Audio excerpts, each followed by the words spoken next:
Hello, everybody in the Move Group. My name is Heather DeChico, and this is day 4 of our 12 days of accountability. I have already enjoyed this challenge, this 12 days of accountability, and implemented one or two things that I wasn't doing at the time. So I am so happy to have this focus right here this time of year when I know really I could be all over the place. So I love that I am mindfully eating. I love that I am moving my body. I'm drinking my water. And I love sleep. So I love the challenge of having a phone-free bedtime. So I immediately said, I want to talk about sleep because it's definitely one of my favorite subjects, and not for the obvious reasons. I say that, I guess. I love my sleep. I'm kind of known for it. I'm known for being a nap queen. My mom even bought me a t-shirt that says nap queen on it.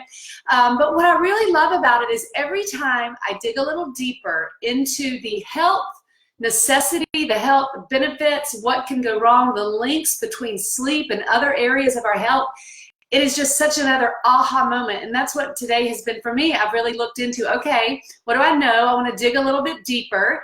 And so I am so excited to bring to you tonight where I currently stand and what I'd really like to share with you about the importance of sleep on not just your weight, not just on your fat and your physique and all of that, but really on your overall health, because that is what we're all about. When you're healthy and when you feel good, your body is going to look great, and all of that is what we want. We want a positive side effect of loving the way we look because we're getting so healthy. And sleep is like right up there. I would say in like, I don't know, maybe top 3, top 2 of things that we need to focus on. So let me dive right into how I want to lay this out for you. Okay, so I kind of said, sleep can make you feel cozy and, oh, that's so nice. I wish I could get a good night's sleep. I think so many times we put sleep in this category of one day. I even think sometimes there's like a social tendency that's almost kind of cool to not sleep. People that are highly driven might say, sleep when I'm dead, or, I ain't got time for sleep. Well, while that might, get a couple of laughs, it's not very funny. We have to have sleep. So I want to go over really 3 major things, 3 categories. There's so many more, but this is what really hits home with me. 3 categories in our life that can go wrong if we don't get enough sleep. So first we're going to look at what happens if we're sleep deprived. All right. Then we're going to look at what it means to get enough sleep, and then how to help us get more of the sleep that we need. So first and foremost, if we don't have enough sleep, so the 3 categories are BMW. It's going to be brain, mood, and weight. Okay, that's where we're going. So B for brain. Well, my goodness, sleep is like the engine. It's the fuel for our brain. And something new that I learned today is literally our brain, it needs to detoxify like the rest of our body, like the rest of our organs and everything else does. It can only do so during REM sleep. REM sleep and non-REM, but that deep, deep, deep, like that part of our cycle, I think we have like 5 sleep cycles during the night. And the parts that is the deepest, it's non-REM, the REM are right there together. That's the only time that our brain can detoxify.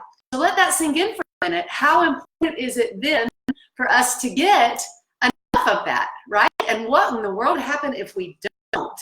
So I heard an analogy today that was like, okay, that makes so much sense. If you think about cleaning, right? I know we talk about cleaning our bodies and detoxifying our bodies, but think about cleaning. Think of maybe your house. You're cleaning your house, and you can only do so in a certain amount of time.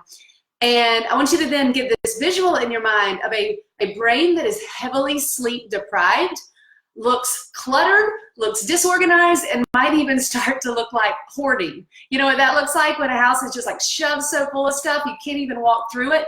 Let that analogy sink in. That is what a severely sleep deprived brain looks like in the little, the little models that they do.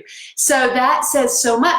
How important is it to get to the point that our brains can detoxify? Well, very important. That also makes sense to me. I learned a while back that one of the only things that we can do in our 30s, 40s, and 50s to prevent the later brain degenerative diseases that generally are thought of as kind of just It just happens. There's nothing really you can do to prevent it. Is getting a good night's sleep. Doesn't that make sense? If during our lifetime we allow our brain to detoxify, it's going to be healthier for us later in life, in those later years. So that totally makes sense to me now why there's that direct correlation. Okay, also, here's another thing. If you were to go 3 to 4 days without sleep, one of the first things that starts happening is you start hallucinating. So boom, there's your brain one more time, needing that sleep to stay healthy. Okay, so mood. So this is pretty easy, right? You know, if you are sleep deprived, you are grouchy and grumpy and irritable, but it's legit that it's a road to depression and anxiety. And yes, that hormone, that belly fat, that stress hormone that we hear so much about called cortisol, that is emitted, that is put out by our adrenal glands when we are sleep deprived. Okay, why? Well, that's part of our body's fight or flight ability. It's a very awesome ability that our body has, and it needs it at times. But if we go sleep deprived, if we are sleep deprived too often, that's going to correlate with stress and anxiety. Our body is pushing out that cortisol, and it's going to cause adrenal fatigue and other things. But honestly, that leads me right into category 3. That is weight. Too much stress, lack of sleep, too much stress is going to cause us to not only gain weight, but not be able to lose it. Okay, so here we go. This was really, this is new. I'm going to say this is new for me today. When I was researching more, that did you know, okay, so not getting, when you are sleep deprived, your body holds on to fat. I was like, well, it literally will not let you metabolize your fat.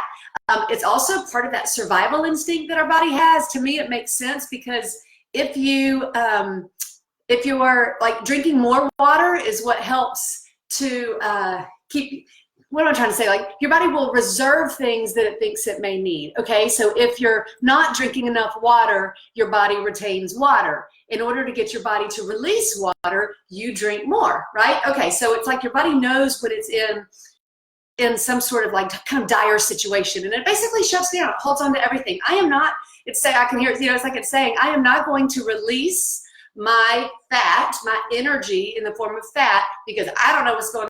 You're not letting me sleep. We're just going to hunker down and hold on to this. That is what your body begins to do when a lack of sleep is present. So if you want your body to burn fat, I mean, you're going to the gym, you're eating right, you're drinking your water, sleep has to be in there, okay? Or else your body's just going to hold on to it.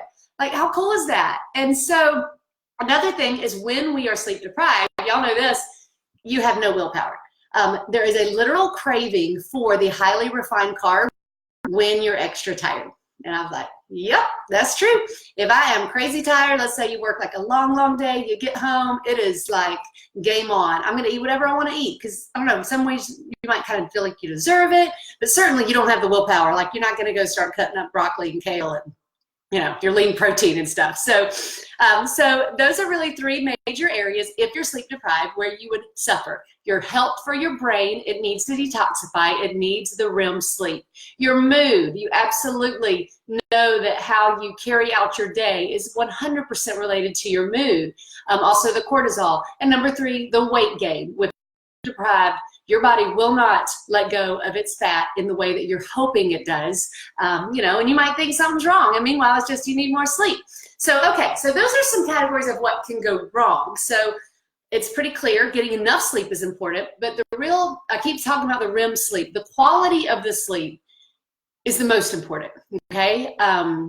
So what is that REM sleep? How do we get to that deep REM sleep? Well, you may have heard like you need 8 hours of sleep. Kids need more, you know, what these times are. If you, and I'm going to read what I have found today, the most recent research in that, how many hours of sleep someone is said to need is truly based on how long they need to be in REM and how long it takes them to get there. So again, it's all based on that REM sleep. So this is kind of interesting.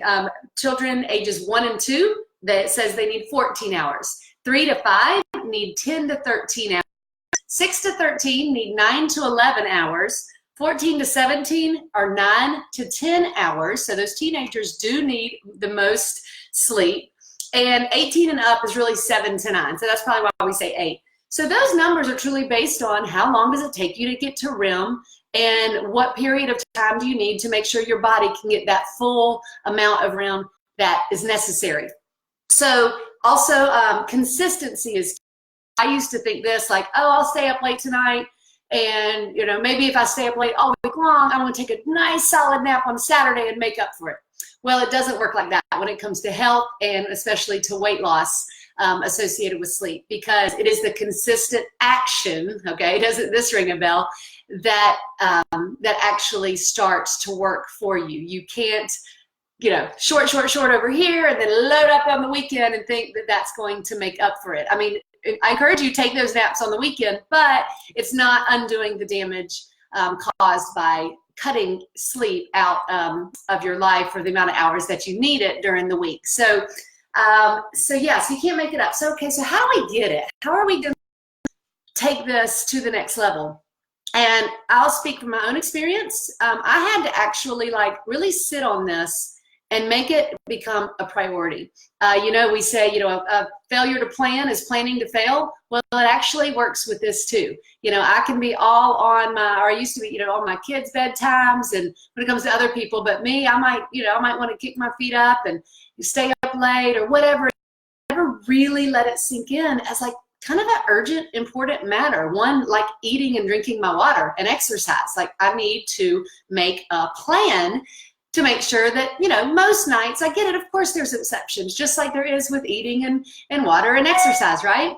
But the goal is, I'm gonna shoot for 7 hours a night. That's what, for my age, 7 to 9 range, I'm gonna go for 7 minimum, 8 would be great. So what you need to do is really plan your wake up time, okay? I think that's easier. What time do you have to get up? And work backwards, all right? So that is pretty simple. So I know that I like to get up at 5. That's just me, because everyone else gets up at 6, and I need that mama time in the morning. So if I go backwards, I want to be in bed by 10. I also need to factor in the buffer times. If I want to be, I need to be asleep by 10 to get 7 hours of sleep. So I might need to crawl in bed by 9:30, okay? So that's what you want to do, is make a plan for that. Then stop and go, okay, what in my life is causing that to be difficult? And just shuffle some things around. You might move the whole ritual. When it starts to turn to bedtime, when you start thinking about bedtime, your actions kind of change. You might throw on your pajama pants or make your hot tea, which I've already got going here. It's a little early tonight, but I wanted it. Just start those things. I've got this weird thing. I need every dish done. I can't go to bed with dishes in the sink, because then I spend that mama hour, the 5 to 6 mama alone time hour, doing dishes. I don't want that.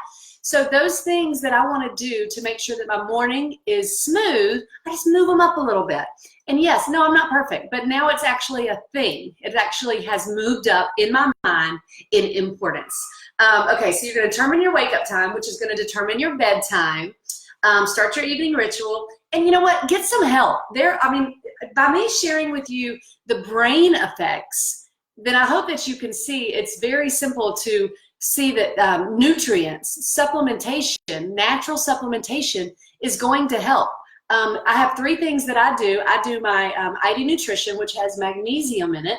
Also, Stress Shield is in my ID Nutrition. My sweet friend Melissa on here, she is going crazy, because she just started taking Stress Shield at night before bed, and it has changed her sleep dramatically. I think you're going to hear from her about that. So Stress Shield and magnesium, which is a natural relaxant, are both in my ID Nutrition. I just had, I take those with dinner every night. Then, of course, these guys. Y'all know about these guys, right? You know what this is known for? Helping you get to REM sleep. The ingredients in sleep strips are specifically to help get us to REM. Hallelujah! Hallelujah! That's what we need. And also, another thing is, when you're in that deep REM sleep is when you dream. So a little holler out to all of y'all out there that have had some wild, fun dreams on sleep strips, because that's what's happening. Sleep strips increase your ability and the time that you spend in REM sleep. So all of this that I've been talking about is enhanced with sleep strips. The ingredients in sleep strips, there's such a great delivery system. If you got this, you take it every night. So to my kids, everybody's all in my drawer every night trying to get off sleep strips. And create a tech-free zone. I'm in with that because that's part of our challenge for this 12-day accountability. I like to put my phone on Do Not Disturb. when it's bedtime. And I learned also that if someone calls twice, if my phone's on do not disturb and someone calls twice, it'll override that. So I feel comfortable with that if I tell my family that. But put it on do not disturb, and or leave it out of the room. I think we're supposed to be taking it out of the room, but I'll do things like make sure it's on the charger, put it on do not disturb, and just enjoy that sleep and that sense of knowing, just like you feel good when you go for a run, or just like you feel good whenever you eat a healthy meal. Feel good about having a good night's sleep. Let it become a habit. Let the short nights, the 5, 4, 6 hour nights, walking around like a zombie, let that become the thing that's very few and far between. And your solid night's sleep is just a thing. It just happens. And your body will thank you. Your brain, of course, will thank you so much. Yourself will thank you. There's just not a whole lot better that you can do for yourself. If you are lacking in sleep right now, fixing that, making that something you go, no, I'm good. I'm doing it right. The health benefits are tremendous. And I think that's it. So I hope that y'all have a fabulous evening. I hope you have a great night's sleep. And with that, be blessed.